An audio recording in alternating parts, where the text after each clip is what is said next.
Okay, page 4.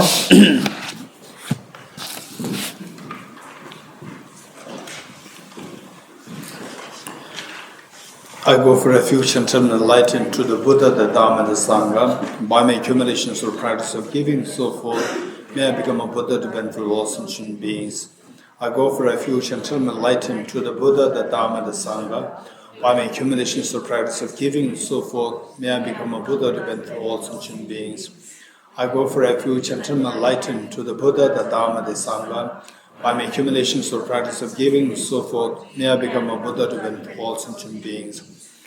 Sanje joda zobe jonamdo janju bardo dane gyalso che age jinso gebe sonamge dola bengire sanje drubaran sho Sanje joda zobe jonamdo janju bardo dane gyalso che age jinso gebe sonamge dola bengire sanje drubaran sho Sanje joda zoge jonamdo chanju bardo dane gyalso Age jinso gebe sonamge drola bengire sanje rubare sho.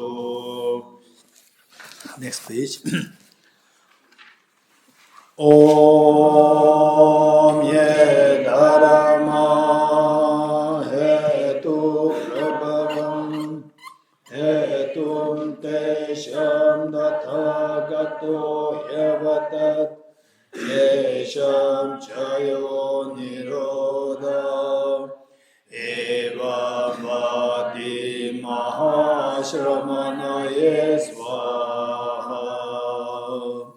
Om ye dharma hetu prabhavam hetum tesham dathagato yavatat tesham chayo nirodha evam vati mahashramanaye svaha. Om ye dharma hetu prabhavam hetum tesham dathagato yavatat tesham chayo nirodha evam vati mahashramanaye svaha. All phenomena arise from causes. The causes are taught by the Tathagata. The cessation of causes as well is taught by the great seer.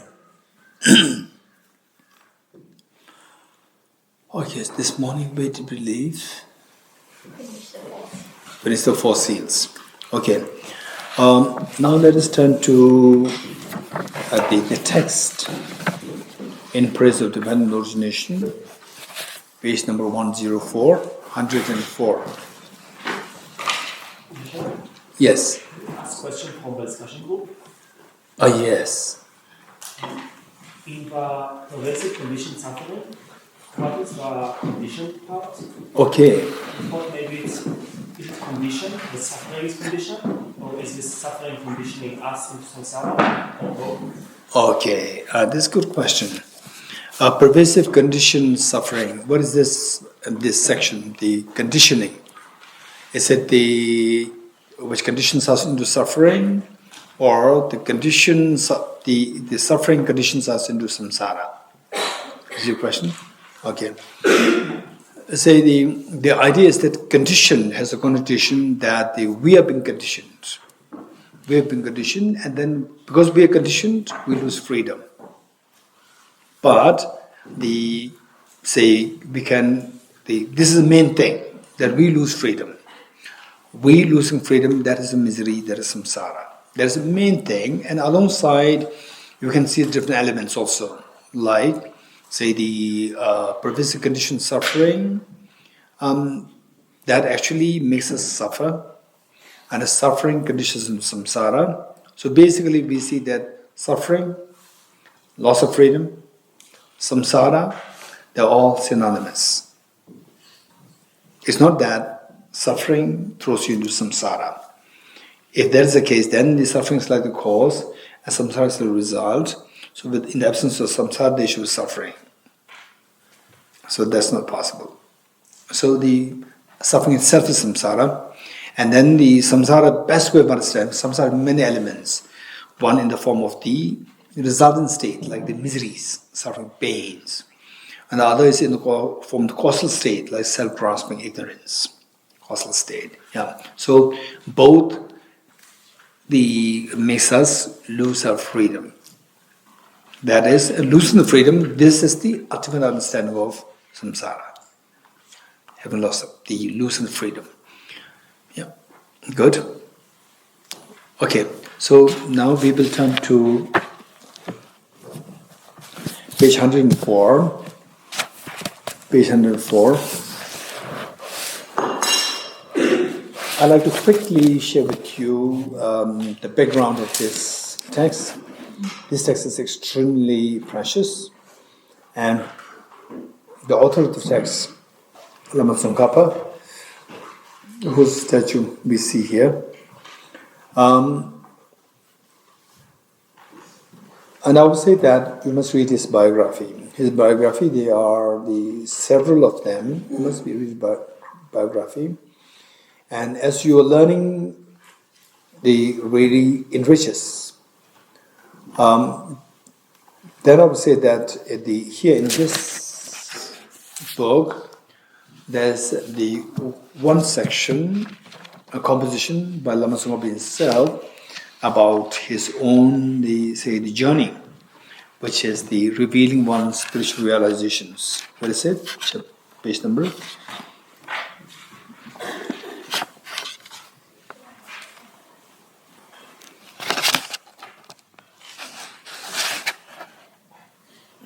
Noble Pursuit, serial number 34 and page number 197.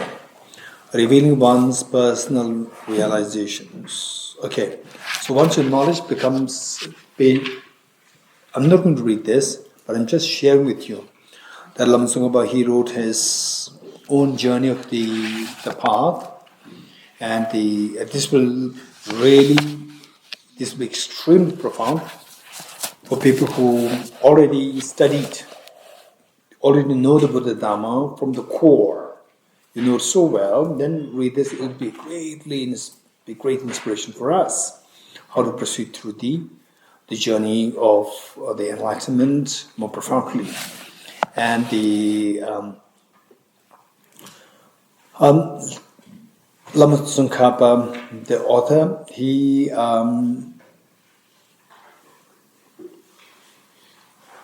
since his childhood, he was already identified as someone who's very special, not in ways that identified as today what we call as Rinpoche, reincarnation, Lama. No, it was not in that form. Just as a young boy, who is seen with the extraordinary qualities of composure, kindness, intelligence, and so forth.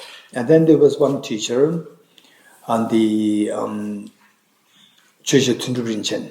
There's one teacher around the locality, and seeing the boy, he could see that this is a very special boy, and he asked the parents to take care of him, to make sure that he is given a proper exposure to the Dhamma and so forth, and he will become the light of the world. This was the prophecy made. And then this teacher, the Venerable Chögyö Thundu Rinchen, he gave him, say, the teachings, empowerments, and so forth. And then later, this teacher sent him to Central Tibet. He was born in the Eastern Tibet, in Amdo area. And then he was sent to Central Tibet, where the Buddhist teachings were very rich academically and practice-wise both. And this teacher sent him to Central Tibet, where to meet with another teacher, Venerable Jesu Rendawa Shnulutu. And then he received all the many teachings from him. And at one point, the Lama Tsongkhapa, then at that point, around like age 17, 18, 19, he became a renowned teacher, already like 16, 17, 18 years, such a renowned teacher. And he composed one on the book, which now we see in the form 2 volumes, which is known as the lecture setting. Lecture setting is the golden rosary, eloquent speech. This is about the very sophisticated text written by Arya Maitreya, and the commentary on this, and he wrote it when he was in his 30s. An extremely refined text. Just in 30s he wrote this, a classic.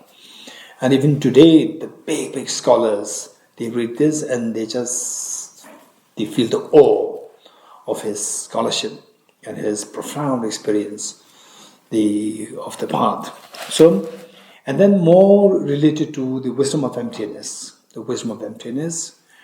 He was getting some, say, the deeper insight into how the things are all like illusion, like a dream. That was what was coming to his mind. And then at that point, Arya Manjushri, the Buddha of wisdom. Buddha of wisdom, so one you see here, some here, Buddha of wisdom.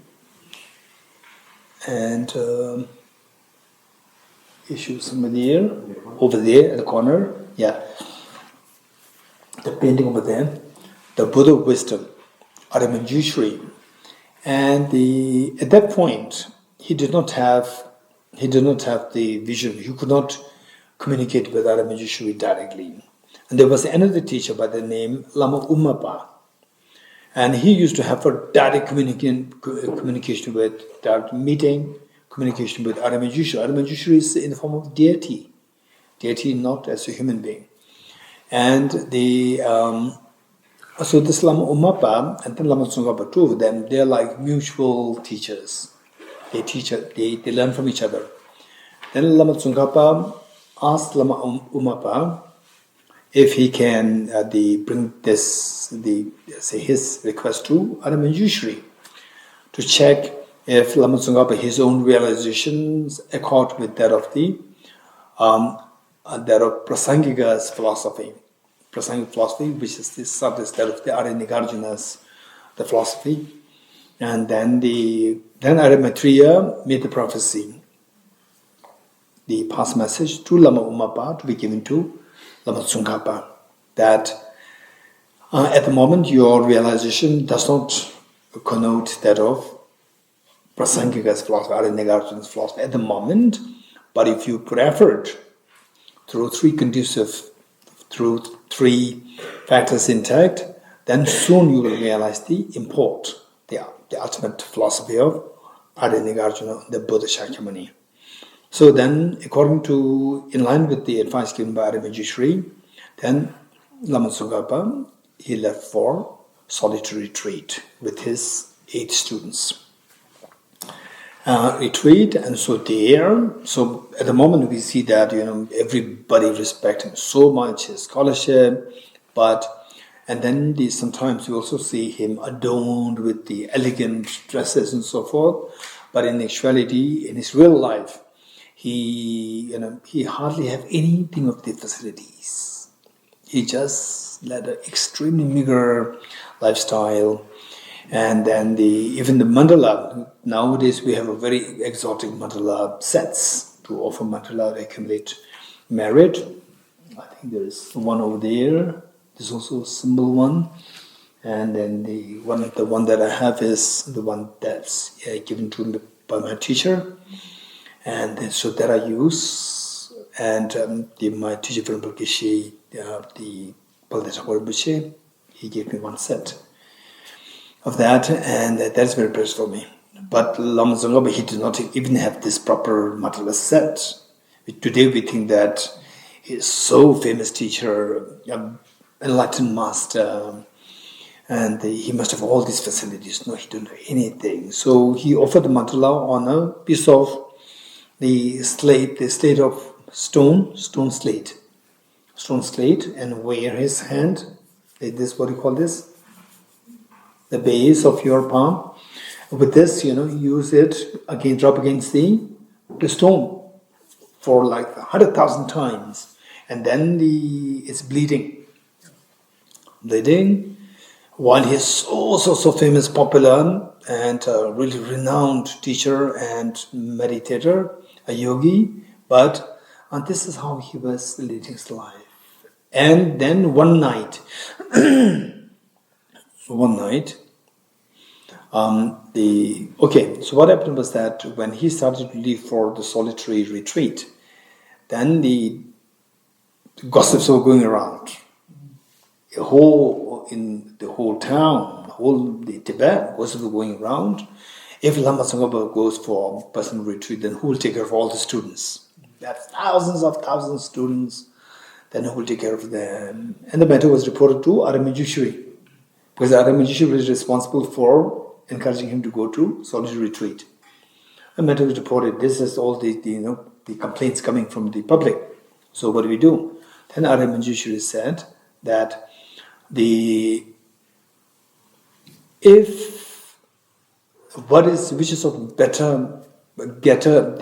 is of greater benefit for Lama Tsongkhapa to go for solitary retreat for some time, and then they focus on invigorate his practice to see the ultimate reality according to the Buddha's own intention, versus staying in the monastery and then helping the public. So which is of greater benefit? I know the best. So you don't have to worry. I'm asking him to go to the retreat. So I know the best. You don't have to complain about. No complaint. Whereas if you say there's the complaint is coming, it is very disturbing to our ears, then have patience. This is a message given by Aramajishri back. Then the Lama Tsongkhapa in solitude, he was, 3 points as the 3 points given by Aramajishri. Then Lama Tsongkhapa was following those 3 points, and then it was just within a short span of about 11 months that he realized. What happened was that he had a dream that Arinigarjuna, the next to the Buddha, Arinigarjuna, who is revered as the second Buddha, Arinigarjuna surrounded by all these masters of the emptiness philosophy, Madhyamika philosophy, like the Arya Bodhisattva, Arya Deva, the Acharya Nagabodhi, Acharya Chandrakirti, all these great masters, he dreamed of them, and they sitting with Arinigarjuna. And then particularly there was one teacher stood up in the dream, and who the Lama Tsongkhapa identified as Acharya Acharya the Buddha Palita. Then this teacher stood up and came towards the Lama Tsongkhapa and handed over a book to him. That was what he dreamt. And the next day, there was a visitor to see him, meet him, and then the visitor gave him a book. So this book was the book on emptiness, composed by the author, the Acharya Buddhapalita, who came in Lama Tsongkhapa's dream. So the book given to his hand right there, brought by a visitor, which he dreamt to be offered by the author of the text. And there's a book. Then he read it, and suddenly there's the outburst of experience of emptiness came, and then he composed this text. So this short composition, this is the result of his the very refined understanding, finest of understanding of emptiness, which he got, and then for us this is extremely important. And for the last year, for Tibet House, the students, Nalanda students of these programs, we requested for teachings from His Holiness Dalai Lama. And initially, we just requested for an audience because that one batch, not the master's course batch one, it was been completed, and there was about like who registered. There were about like 460 students, and then the more students were there. More students for the Nalanda master's course batch two, Nalanda diploma course batch 1, 2, 3. And then the certificate course batch one. So total there are about like 4,000 something students. So I was thinking of the request for the audience for all the students with this audience, and the request was granted. So meanwhile, I thought that the people, they come all the way from the different countries, parts of the world, and the weather-wise is pleasant. It's June 2nd, June pleasant, but it can be like rainy. But mornings are quite cold here in Dharamsala. And then people have to struggle to get visa, flight ticket, they have to get the leave from the work. All these complications, they come for the audience. Why not, if there's a possibility that we can request the students for teaching? And then the teaching, because that nowadays the teachings for the students is being shortened. Earlier, like 7 hours a day. This is what his students used to give teachings. Nowadays it's just 1 hour, 1.5 hours a day. And of course the secretaries have a huge responsibility to make sure that His Holiness gets rest. So with the request, and any time the secretaries, they said no, finish, we can't do anything. And the secretary was very kind to say yes, and I said even if the proper teaching, formal teaching may not happen, even if it be like oral transmission, just his own reading a short text, the 3 principal parts, even that would be good for the students, because for them, they come all the way, and for them, his own always says that the biggest of the, greatest of the treasure, greatest of the gift, is the gift of the Dharma. So they come here to get something Dharma from His Holiness, and to have the glance of His Holiness, His Holiness would be good. And the secretary accepted that yes, this weekend was His Holiness. And then we all came to prepare for the next day, the actual audience day. And then the eve of the audience, I was here, then looking for with the Secretary of His Holiness, working on the logistics. And then the message came from His Holiness directly to the Secretary. He got the message somewhere through His Holiness's inner circle, that His Holiness, so earlier, all these things is, of course, the job of the Secretary to protect His Holiness, to make sure His Holiness is not really bother too much. So the minute the request that we made, he said no. And then for the audience, how many people coming? I said, if I say 100, then next time it shoots, then the secretary will say no, finish. You said 100, so I said over 100. Not sure what. And then the number kept swelling, because the people, they have to decide and send us the acknowledgement, the confirmation.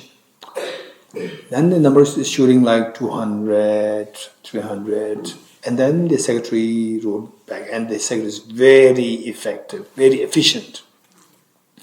Says now we cannot have the audience in His Holiness's palace itself, because the hall there can accommodate maximum 120, 150, and your number is exceeding 150, so we cannot have. Then I asked if it can be done in the main temple. He said, okay, this is possible. And then again the number swelling, even 400. He said, even the main temple is not possible. He said, then is it possible in the main courtyard down there? And he said, okay. And then I requested if the photographs can be taken, good photographs. He said, no.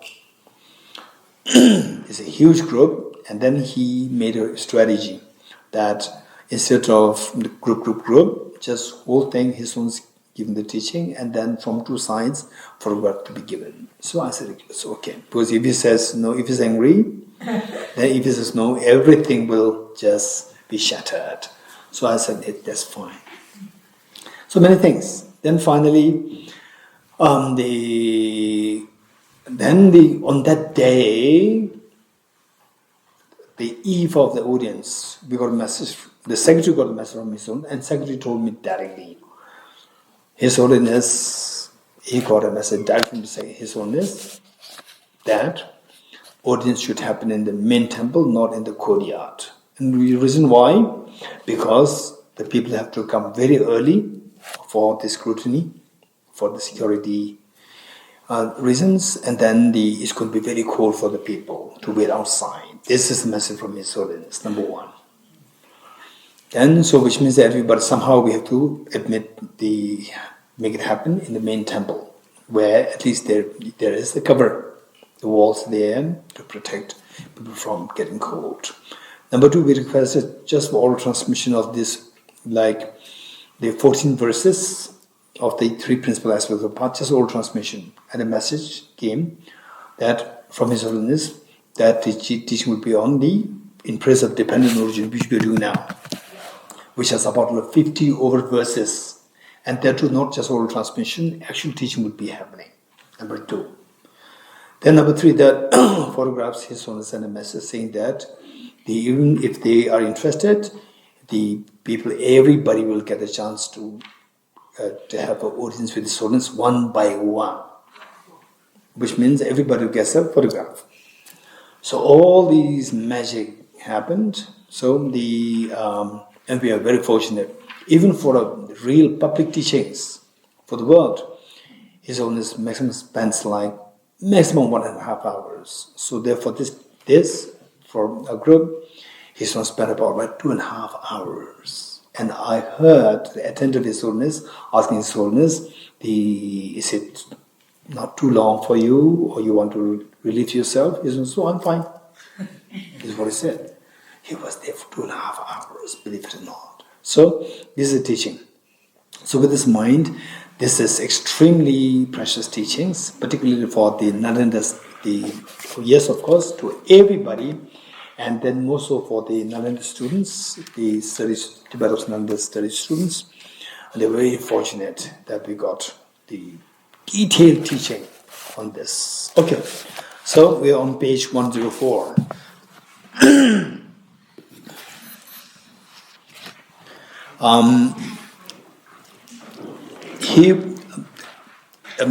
I'm just reading this and then I'll explain this.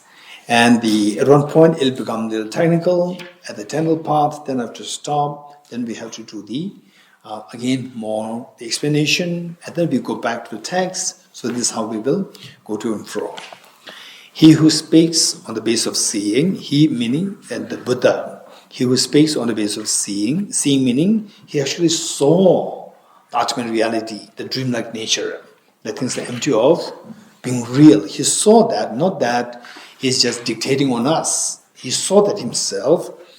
He who speaks on the basis of seeing, this makes him a knower and teacher unexcelled. This makes the Buddha, Buddha Shakyamuni, a knower who knows the reality.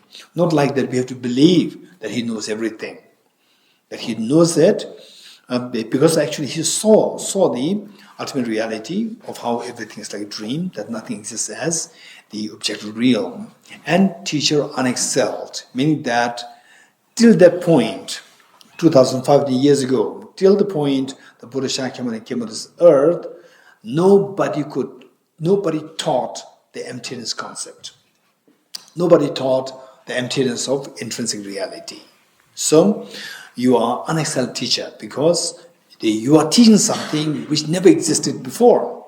And this teaching, simply because it is not taught before, doesn't mean that you are unexcelled. And this teaching, anybody understands it, will be liberated. They will be liberated from self-grasping ignorance. And because of this, you become a very special teacher. This is the teacher unexcelled. I bow to you, O conqueror. Conqueror meaning the one who has conquered the mental defilements. It's not the one who has conquered outside enemies. one who has conquered the inner enemies, inner enemy of the self-grasping ignorance. I bow to you, O conqueror, you who saw dependent origination and taught it. So, what we are learning is about the emptiness, and here it talked about the Lama Tsongkhapa is teaching us the dependent origination. So, dependent origination, which we're going to soon learn, and even the text is also known as in praise of dependent origination. Dependent origination and emptiness, which we are studying, these two are the two sides of the same coin. One side, emptiness, other side, dependent origination. Is the same coin, but the two different aspects of the same coin. Dependent origination and Tadet. So, because of that, you, the Buddha Shakyamuni, you become a very special teacher. Number two, whatever degenerations there are in the world. So, you remember what we learned of the ceasing of karmas and afflictions is nirvana. Karmas and afflictions arise from conceptualization of inappropriate attention, which in turn arises from elaboration of self-grasping ignorance, and the elaboration ceases through the wisdom of emptiness, right? This is what we have learned. Now look, it says that the ceasing comes to afflictions is nirvana. Opposite nirvana is samsara, misery, suffering, degenerations. So it says, verse 2, whatever degenerations there are in the world, meaning that the degeneration, meaning the problems that we see in the world today, in the world, war zones, domestic violence, internal conflicts within ourselves, internal conflicts, confusions, right?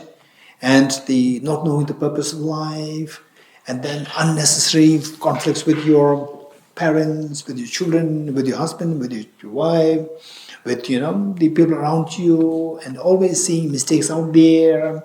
These are the degenerations. These are problems. So these problems, what is the root of that? Whatever degenerations there are in the world, the root of all these is ignorance. Right? We have studied already. We have already learned that. Right? Say the miseries arise from.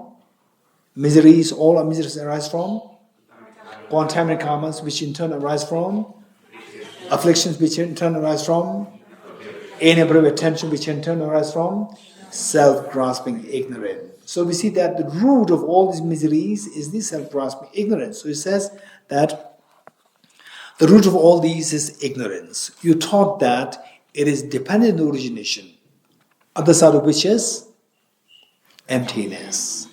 So dependent origination, seeing of which, if you see this, dependent origination, other side of which is emptiness, if you see this, which will undo this ignorance. The iceberg of ignorance will be melted, will undo the ignorance. Once the ignorance is undone, then what happens? Everything what is stacked on the ignorance will crumble down on their own. Okay. Number 3. So how can an intelligent person not comprehend that this path of dependent origin, this part meaning the wisdom which understands dependent origination, the other side of which is emptiness, is the essential point of your teaching, meaning that this is the core of your teaching. What is the core of the teaching? The dependent origination and emptiness. This is the core of the teaching of the Buddha. And why this is something so special is that till that point, nobody taught it on the planet Earth. So therefore, this is very special. Number 4, that being so, who will find, O Savior? Savior meaning one who protects us. How the Buddha protects us? How the Buddha protects us? By blessing us, by coming to you and saying, hey, I'll protect you. Or how does the Buddha protect us? Anyone? By giving the Dharma of the wisdom. By teaching us the wisdom of emptiness, the wisdom, by sharing us with the wisdom. So this is how he became the Savior, our Savior. And if we get a glimpse of emptiness, then you get to see that if I can sustain the experience of emptiness, then all my unnecessary agitation, stress will go away, right? Go away, and then I will be saved. I'll be protected. I'll be liberated. And who does it? Who taught this? This is amazing. Who taught this for the first time? The Buddha Shakyamuni taught it. So therefore, he is our savior. He is my savior. He is your savior. In that regard, not that if you pray to Buddha, then he will bless you, right? He will bless you and he will save you. No, this is not a connotation. Because if this is how the Buddha can done, if this is how the Buddha can do, then we don't have to study all these things, right? We just keep praying, Buddha, right? And if this is the case, then the Buddha does not require us to make requests, right? He knows that we are suffering, and he loves us so much. And they say it's like the parents. The mother loves the child so much, and the mother knows the child suffering, so the mother will do everything to save the child, right? So if the Buddha has this capacity, nobody should be suffering now. But look at this world, everybody is suffering. Which means that if you claim that somebody is there, like the Buddha, bless you, and your suffering is removed, this is just a propaganda. The reality is very different. Everywhere suffering is the prevalent. This is the reality. So how does the Buddha become a savior? Is because by sharing the wisdom with us. If you don't receive the wisdom, it is your problem. It's not the problem. It is your unfortunate that you are not receiving the wisdom to be liberated. Whereas you get the wisdom and then you practice that, you get the confidence that I'll be liberated if I can sustain this wisdom. Okay. Verse 4, this being so, who will find, O Savior, a more wonderful way to praise you than to praise you for having taught this origination through dependence? So, from this we see that what is the real Dharma is the Dharma which is taught by the Buddha. And we see that people, okay, I'm following the Buddhas and the tradition, I'm following the Buddhist teachings. And what they actually do, they don't know the core of the Buddha's teachings, Buddha's message, core, the main message of the Buddha, right? They go into some small things, they forget or they don't know the main message. What's the main message? The core of the message is, number 4, it says, that this being so, who will find, O Savior, a more wonderful way to praise you than to praise you for having taught this origination dependent origination. So you having taught dependent origination, that is the one which makes you very special. The Buddha as very special. If you fail to understand this, and if you think of, say, the Buddha's teachings as something different, for example, like the reciting mantras and so forth, there's nothing wrong, it's fine. But if you see that as the main, we are going wrong, we are missing the point. Of course, we need many other aspects, like the deities, mantras, prostrations, many aspects are there, but the core is to see the dependent origination. Okay. Number 5.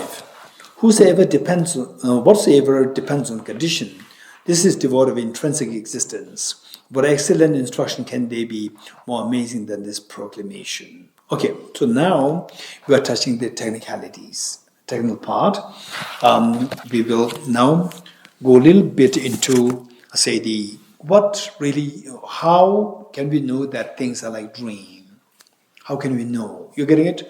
What we learned thus far is that 4 seals, all composite things are impermanent, all contaminated things are a suffering nature, and then how to get away from the suffering nature, how to get away from the tears of the samsara, the pains of samsara, by cultivating wisdom. Now, what is that wisdom? The discerning mind whose apprehension object tallies with the reality. Then what's the next question? What's the reality? The reality is, seal number 3, everything is of the nature of emptiness, selflessness. So if you know this, what's the benefit? all your sorrows will be transcended. This number 4. Transcending sorrow is absolute peace. Okay. So the question now from this, what we've learned thus far, tell me, now what is that thing that we need to know? Thus far we have learned all composite things and the impermanent, all contaminant suffering, so forth. We learned this, and we are pretty, some conviction comes to us. Yes, that's true. Now, what is one thing that you now come to see the importance, the knowledge of which is important to us now? What should we have to know now? Anyone? Yes. Creating a self-practice so we can get to those steps. Practice what? Bodhicitta. Okay, let us talk about what we have learned thus far. Yesterday, day before yesterday, and today. Yes, over there? Understand emptiness? Yes, right. Okay, finally, what is reality? Reality is that everything is the nature of emptiness. What is emptiness? You're getting it? We have to explore this. What is emptiness? Once you know this, yes. I was really curious, I have been for some time, the translation of the word emptiness from Tibetan, is emptiness the only word, English word, or are there other possibilities? Okay, this is a good question, Rainbow. Thank you. I say, is there other possibilities of translation? I would say that the two things. One is that for somebody who really goes deep into the concept, and somebody who does not go into the concept, who just remain on the surface. There are two. Surface meaning the words. Who remain on the surface, the words, right? The linguistics, how this word came into existence, and the very bright, extremely brilliant linguist, and they will not be happy just on the surface. They will go deep into the meanings, each of the words. They will know the concept so thoroughly, and then they will study the language, the words. A majority of the linguists, they would be just happy, okay, what is this word, emptiness, why emptiness, voidness, So they would look for absence, voidness, emptiness, they would look for different things. But the thing is that while if you go too extreme, saying the words are not important, the concept is very important. Again, this is one extreme. Because for you it's okay, but then the Buddha Dharma is not only for you, for your next generation. For the generations, these texts, they become very important. Otherwise, the authenticity can disappear. And for these texts are nothing but the words. Words are so important. So the point is that the concepts are so important. Finally, the most important thing, find somebody who wants to look for a purpose of life. This is what I'm saying. Who's looking for a purpose of life. For them, the concept is very important. Once you know the concept, then the vocabularies will not affect us much, But at the same time, what Rainbow said is that the vocabularies, don't underestimate the vocabularies. Vocabularies, don't just use the vocabularies in whatever way you like. There should be some degree of standardization required. For example, emptiness is a very standard vocabulary used by the people. And then the voidness is the terminology used for, understand the Tibetan word for emptiness. Some translations use voidness, voidness, and the less number of people use absence. But the majority, they use the word emptiness. So it's a matter of standardization. If wherever in the Buddhist world, particularly foreign Aranya Arjuna philosophy, wherever in the world, if they just stick to the word emptiness, that's fine. Or they can switch from emptiness to voidness, that's also fine.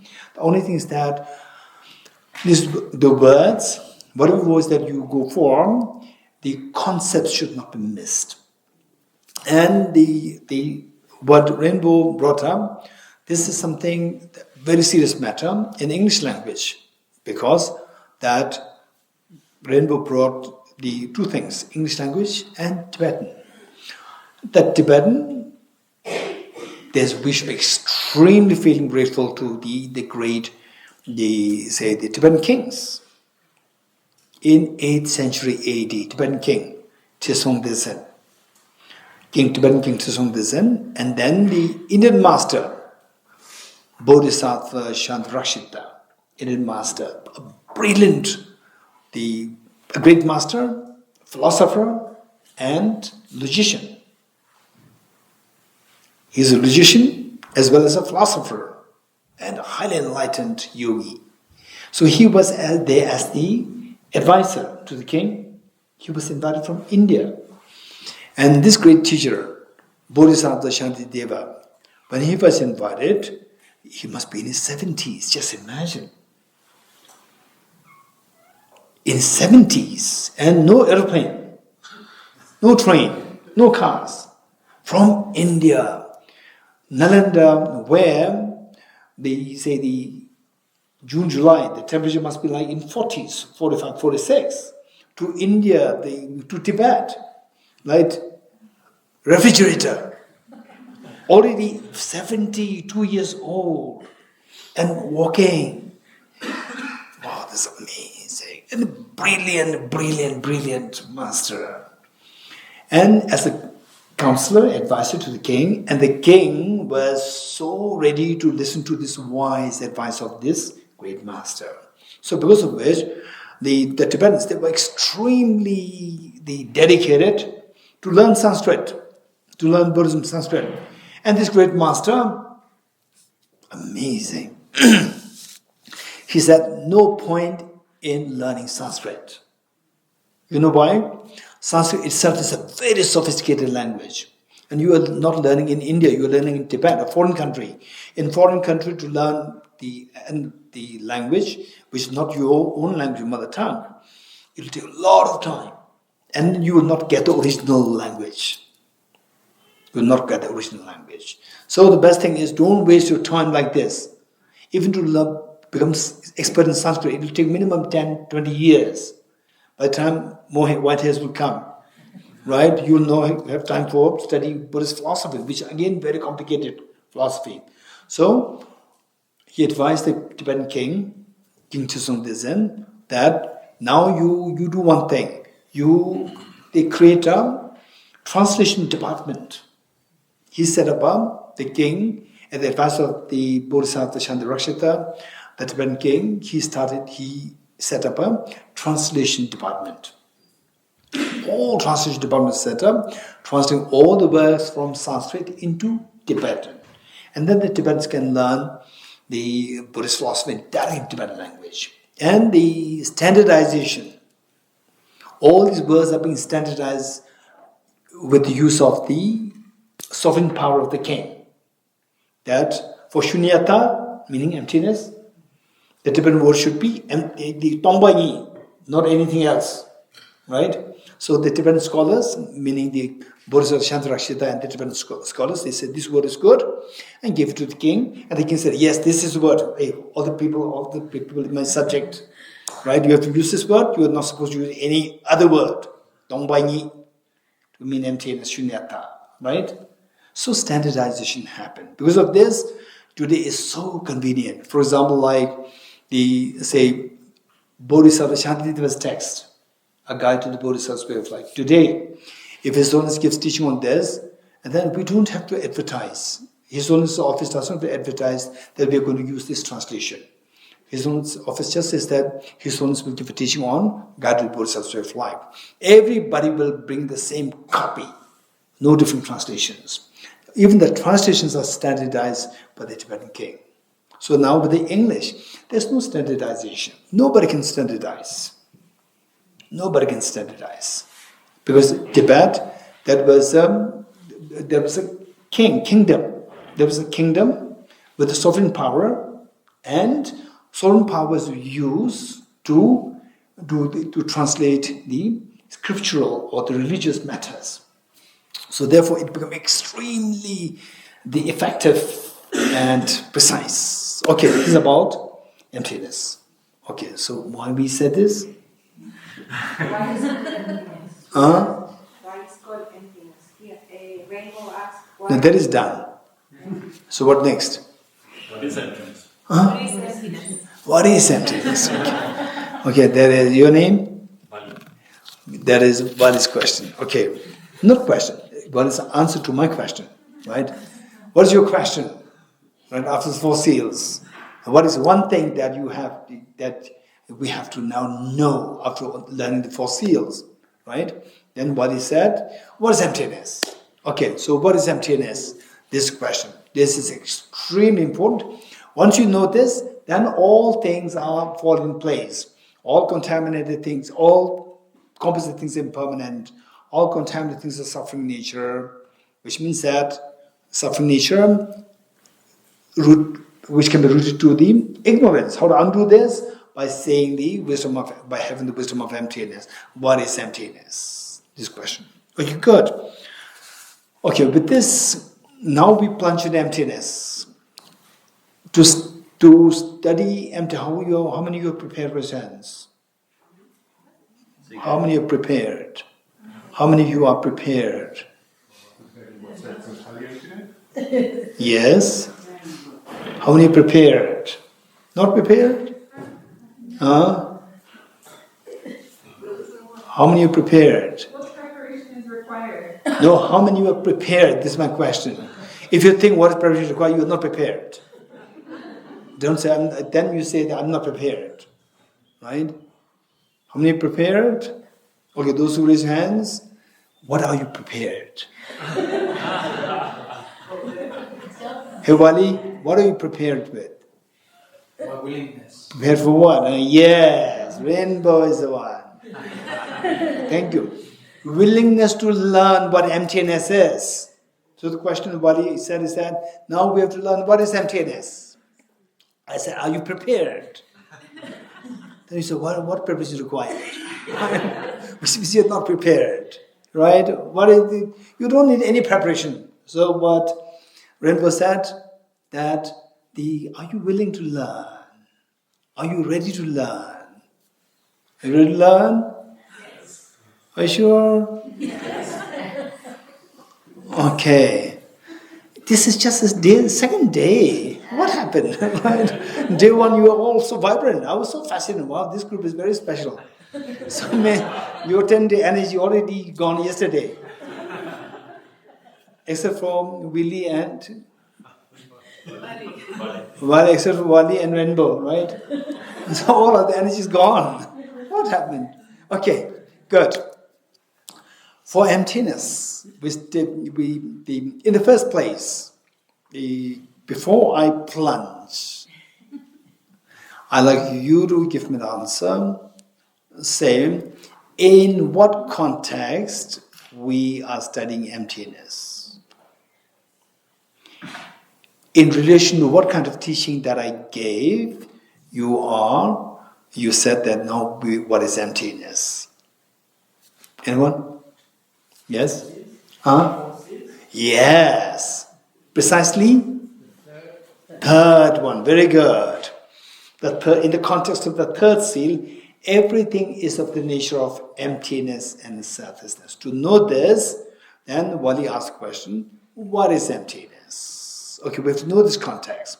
So, now going back, in what context we said everything is the nature of emptiness, selflessness? In what context? In what context we said everything is the nature of emptiness, selflessness?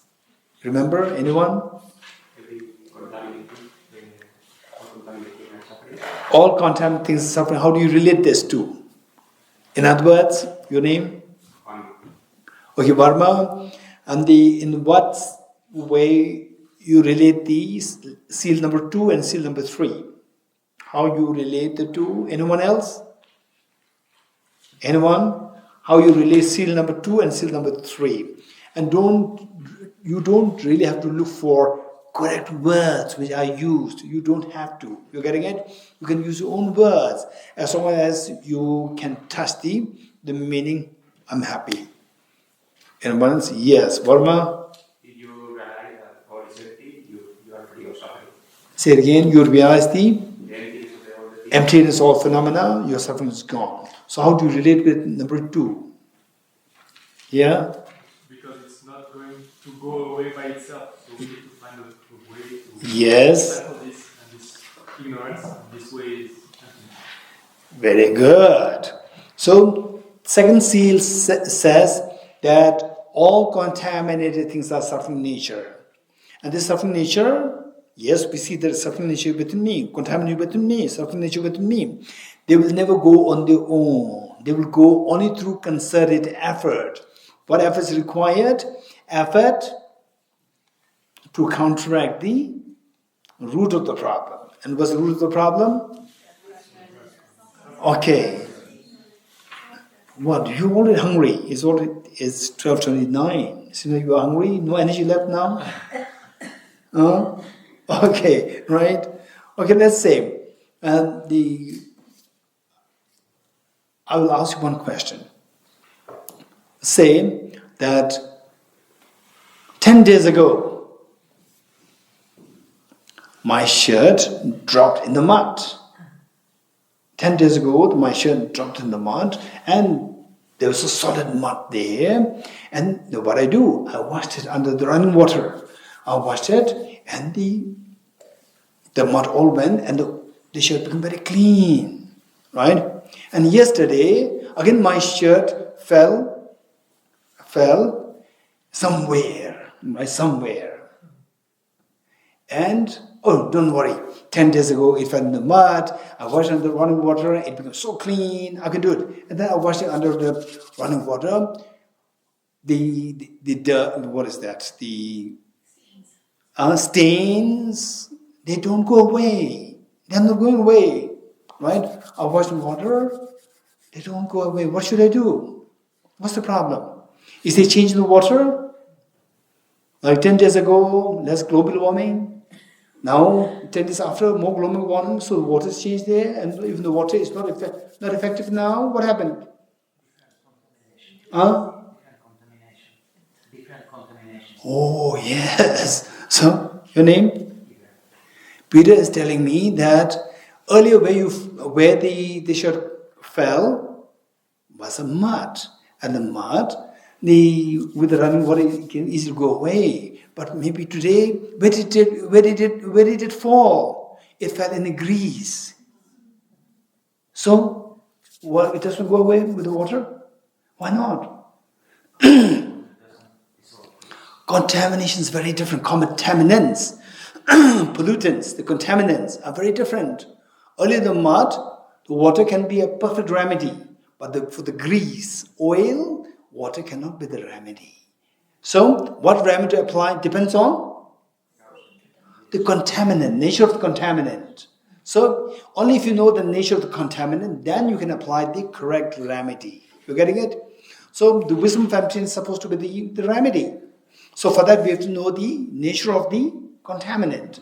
What's the nature of the contaminant?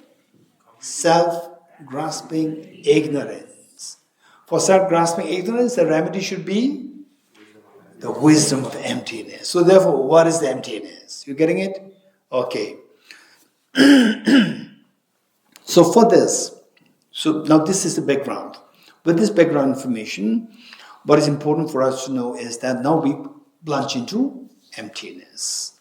For that, before we plunge into emptiness, two questions.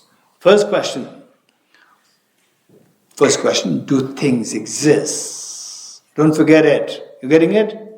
So later on, in the course of these 10-day retreat, if ever you say that everything's empty, nothing exists, right? You'll be put to penalty.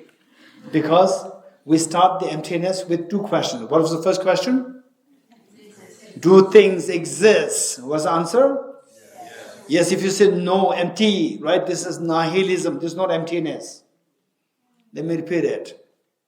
Do things exist? The first question. What's the answer? Yes. If you say no, what's the problem? This is nihilism. This is not emptiness. You getting it? you are not eligible for emptiness in the first place. Right? Don't ask the question, what is emptiness? So the first question, do things exist? Answer should be yes. Okay, then you are freed from nihilism. Next, only when you get the first question answered properly, then the second question comes. Do things exist objectively? Objective meaning as real, from the object, like the dream. Dream is objective or coming from your subject? Dream. Michael? Dream coming from dream. Dream goes coming from the object or coming from your mind? Mind is subject or object? Subject. So the dream is subjective or objective? Subjective. Good. So likewise, the second question is, do things exist objectively? If you say objectively means that it is not coming from your mind. Right? So emptiness means emptiness of objective existence. Empty of objective existence. So the second question is, do things exist objectively? What's the answer? No. If you say yes, you fall into absolutism. First question, do things exist? If you say no, things don't exist, they are empty, you fall into nihilism. Second question, if things exist, how do they exist objectively? If you say yes, you fall into absolutism. These are two extremes. You're getting it? These are two extremes. Only if you get correct answers to these two questions, you are entitled to go for emptiness. You're entitled to study emptiness. Till that point, you cannot study emptiness. Okay, what's the first question? Do things exist? What's the answer? Yes. What's the second question? Do things exist objectively? What's the answer? Very good. You are ready for emptiness now. Okay. For this, what we need to know is that emptiness equals dependent origination. Now here, in praise of dependent origination, you're getting it? Emptiness equals dependent origination. Dependent origination equals the middle way. Let me repeat it. Emptiness equals dependent origination, and dependent origination equals the middle way. If I tell you A equals B, B equals C, so your job is to tell me, therefore A equals C. You're getting it? Likewise, what I said is, emptiness equals dependent origination, number one. Dependent origination equals the middle way. Therefore, emptiness equals the middle way. Don't forget it. You are getting it? Middle way means a way which is the way which is freed of the two extremes. Middle way means the way which is free from the two extremes. What are two extremes? Extreme of nihilism and extreme of absolutism. Let me repeat it. Emptiness equals dependent origination, and dependent origination equals the middle way. Therefore, emptiness equals the middle way. So, what is meant by middle way? A way which is freed of two extremes. What are two extremes? Extreme of nihilism and extreme of absolutism. Very good. Okay. So, what do you have to learn now? First, how emptiness equals dependent origination. This we have to learn. You getting it? I made two statements. Emptiness equals middle way, and emptiness equals dependent origination, and dependent origination means the middle way. And you said, therefore, emptiness means the middle way. You getting it? So I have to first prove my statements. What's the first statement that I made? Emptiness equals the dependent origination. What's the second statement that I made? Dependent origination equals the middle way. Okay, what's the first statement? Emptiness equals dependent origination. So, to know this, we have to know 5 points. First, emptiness. Emptiness. The next, emptiness. Okay, emptiness is a short form of emptiness of independent existence. Emptiness is a short form of emptiness of independent existence. Okay, how many of you know who? How many of you know who? Raise hands. How many don't know who? Raise hands. Wali, you know who? You don't know who. Who are you? I don't know. You don't know who? Who are you? Who are you? You're Wali. So you know who? Okay. So when I say they say the who, I'm not asking who are you. You're getting it? I'm asking who in the form of World Health Organization. Right? Who is a short form of World Health Organization. Don't think that he's asking who. He doesn't know the word who. You're getting it? This is the World Health Organization. Likewise, when you say emptiness doesn't mean empty.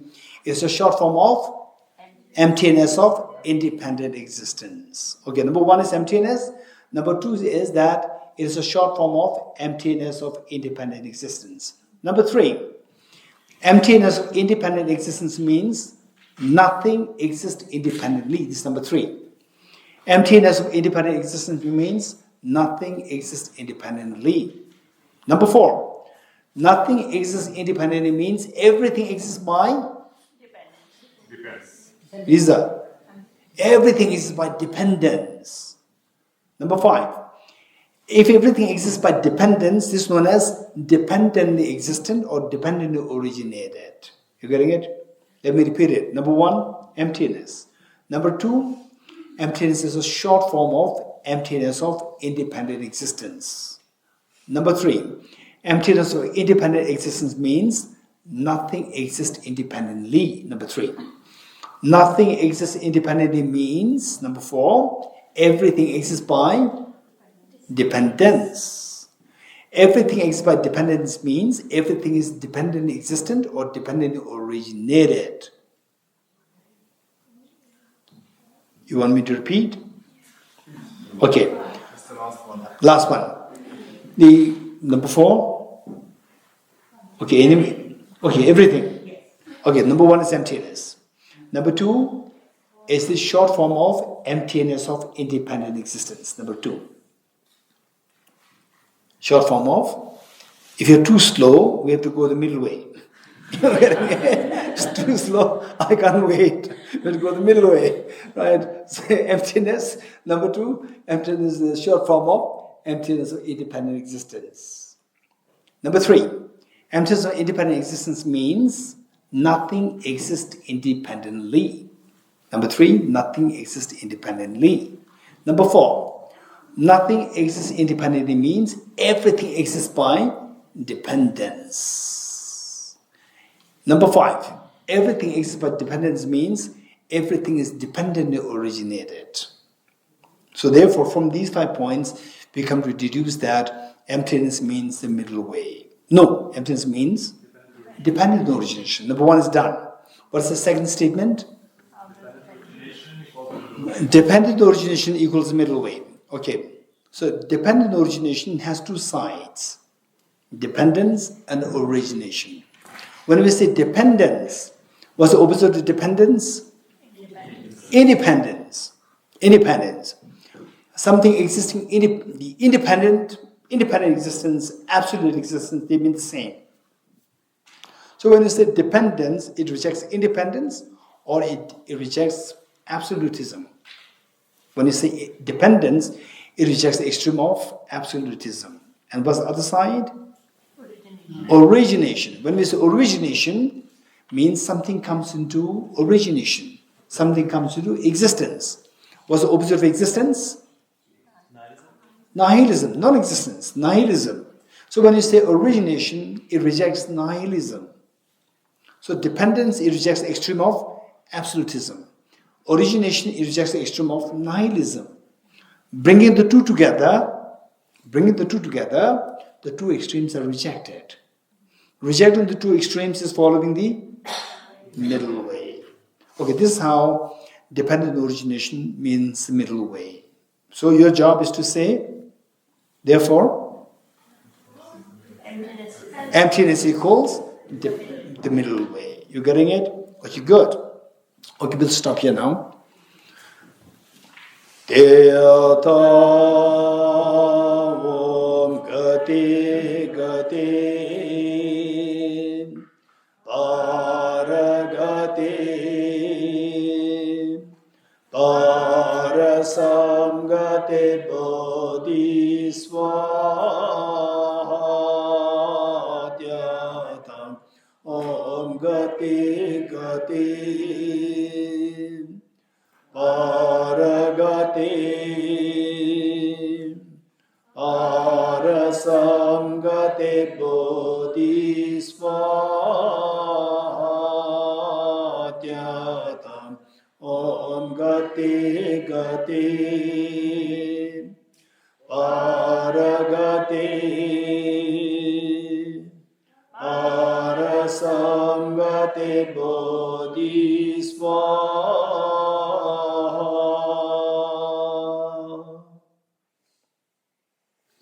3 prostrations.